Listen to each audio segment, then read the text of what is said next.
Transport Department Sinduna State Asida Ahanbo Oina Transport Drivers Amadi Conductors Singi Oiva Numit Humnigi Refresher Cross Course Ama Ngasi Haudokre Common People Gi Kudong Chanaba State Asida Public Transport System da MST Bus Amuk Hapsinaba Manipur Lengaki Taurang Lay Rehaina Transport Department Ki Additional Chief Secretary Anurag Baspaina Fongdokre Imphal East District Ki Manung Channa Top Dusra da Laiva Institute of Driver Training and Research Center IDTRC da Pangthokpa Training Program Haudokpagi Thauram Aduga Mari Lainana Additional Chief Secretary Anurag Baspaina Hai Transport Department Sinduna Pangthokliba Numit Humni Gi Oiba Training Program Asi Manipur Gi Khakta Natana Laibak Asigi Oina Ahanba Oiramgani State Asigi Oina Su Public Transport System da Bus Asi Matam Kuina Service Taudana Lakli Common People Gi Oina Bus Asi Yamna Khudong Chaba Amadi Ahongba Makhal Gi Transport System Amani Department Gi Maikaitagi Bus Service Asi Public Transport ta Hapnanaba Thaurang Laire Thaurang Asigi Manung Channa Driver Amadi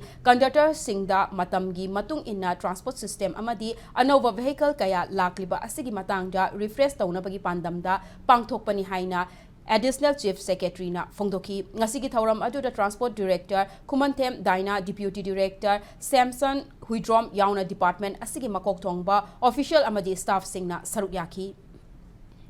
Government is committed for the cause of the common people, and as you all may be aware, for last 7-8 years the buses are not plying in the state to various routes, and the government is now almost ready to start various routes for the common people. We are working on it, and before that perhaps our drivers and conductors who have not been driving or running the buses for a longer duration, a kind of a refresher course was essential, because the time has changed, technology has changed, people perception have changed, many things have changed over a period of time. So I think this refresher course was essential.